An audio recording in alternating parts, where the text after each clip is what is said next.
Hello, everybody. There is a new program, a new chapter of My Angel. And as I promised, today my husband, Mike Brooks, will be reading this for you. I bet he will be reading better than I did, and I will. But listen and learn how to pronounce word properly.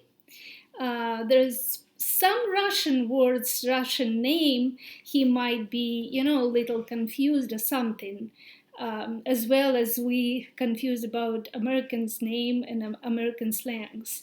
But anyway, we try to make you feel better and listen and understand better. So here's Mike Brooks, chapter number 5. If you feel it's wrong to do something, it's better not to do it. Now I know that because of our mentality to have everything in order, to be responsible, and to organize our days, we have lost a very important quality: to listen to ourselves. For example, when we do not feel like eating, something in the body tells the brain, I'm not hungry. But we sit down and we swallow a bowl of borscht or a cutlet and some potatoes and for something for dessert because it's just time for lunch. It's just a must to eat when it's lunchtime. I was not an exception. I didn't know how to listen to myself. So when something in the morning was telling me, do not do anything today, just spend the whole day in bed doing nothing, I didn't listen. Yesterday I had promised Alexei that I would burn the garbage, and then he would take what was left to the waste dump. The perestroika, the period of restructuring, was in full spate, and such things as municipal services were not important in the big picture. So there was no trash service. Even those who were duty bound to take care of such services did nothing.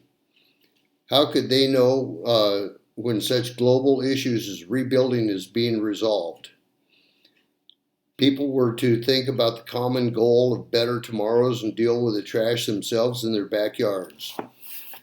So people got fancy, getting rid of the waste of civilization by using their imagination. I usually put the garbage in bags, then burn them together with dry leaves. And this time I plan to do the same. Life seemed to have finally become somewhat normal.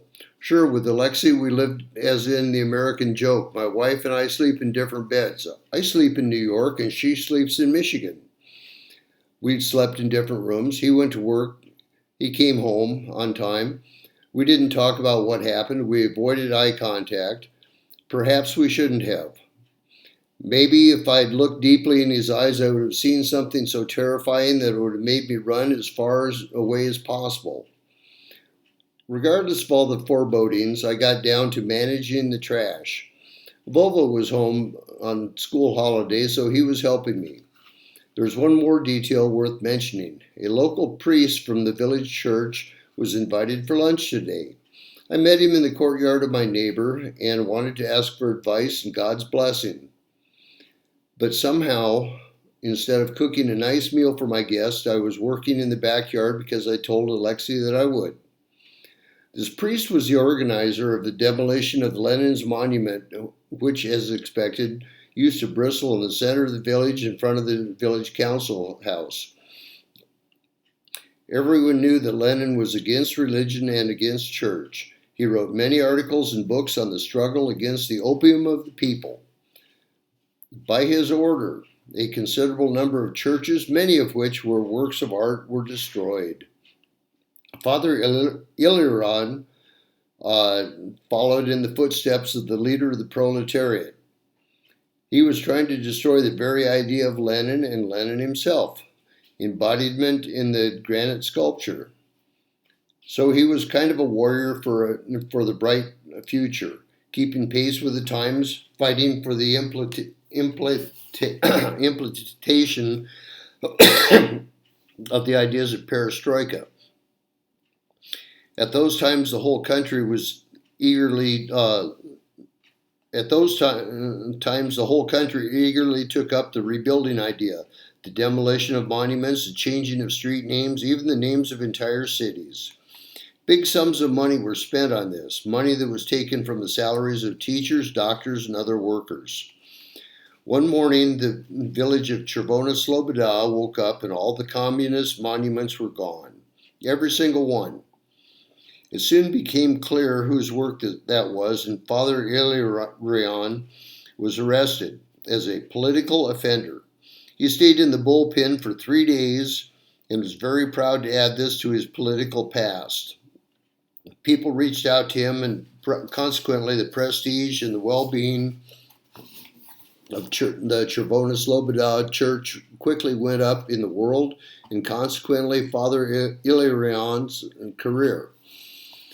It was August, 2 in the afternoon, and incredibly hot. Vova and I were both lightly dressed, shorts and t-shirt. I was happy because my son had voluntarily expressed a desire to help me, and I enthusiastically started my chore. Since all the problems with his father started, my son had taken to his side. When you're 15, you don't really understand what's going on. In addition, at that age, boys are always closer to their fathers. I was so worried. I kept crying and arguing, and that was making things even worse. Now I was quite happy that I had at least some sympathy and help from my son this afternoon. Emptying the contents of the bag on the ground, I set it on fire. In the bag was a lot of paper, newspapers, pieces of old wallpaper. The rubbish flamed up quickly, and the heap was getting smaller right before my eyes. My son went for his second trash bag, and I took the rake and began pushing all the burning pieces back into the heap. There was a couple of bottles and cans. One bottle was filled with some liquid and closed by a cork. The label read olive oil. Strange. Could I have really thrown out a full bottle of oil in the garbage? Should I take it out of the fire or else, God forbid, it could explode? I walked over to get it out and BAM! I wasn't sure if I had any thoughts after that. All I knew was I saw this huge ball of fire and the fact that my legs were on fire. I tried to put it out with my hands, but it didn't help. There was a weird chemical smell about it, and it was incredibly hard to breathe. For some reason, I suddenly had a sore throat. Other than my throat, I didn't feel any pain. Surprisingly, nothing at all. A thought came into my head, if it doesn't hurt, it must be, maybe it's just a dream. So there I was, quietly ready to accept that I was doomed to be burned alive. As though this was a funky dream, I saw my son running towards me. He was saying something, but I couldn't understand a single word. He grabbed me by the arm and dragged me into the house. We reached it quickly, and then it came. Pain. It was unbearable, unrelenting. My son called the ambulance and then tried to help me by putting wet cloths on my feet, which had pieces of burnt skin all over them. I was moaning. I was too ashamed to cry. The ambulance took 20 minutes to arrive. When I was close to passing out, unfortunately, I did not lose consciousness. I walked to the ambulance by myself, and then there was another torturous walk from the ambulance to the hospital staff room, which was up the stairs on the second floor. Only there was I given a painkiller. The doctors, for some reason, thought that somebody had tortured me.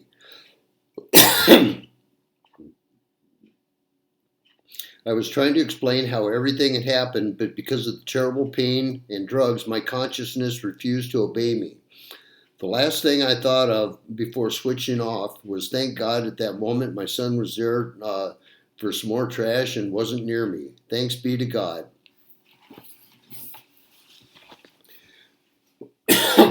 Would you give me my bottle of water? And I'd like to redo that last little bit where I started coughing. My throat is just super dry. It's okay, Mike.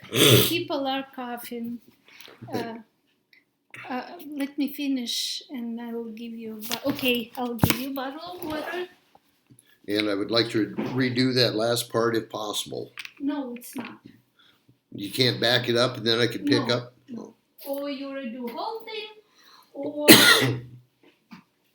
you just You can't kind of splice it in?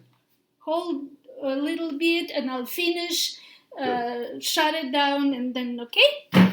Anyway, who lives in Cherkasy? They know, probably know that Father Ilarion. They used to live in Chervona Sloboda. Uh, Unfortunately, he passed away already, but all I would say all Cherkasy region know about him, and he was quite of brave to do what he've done. Anyway, here's chapter number 5. I hope you understood everything, and I would like to ask you if you have any questions, if you have any suggestions, write to me. Okay, bye bye.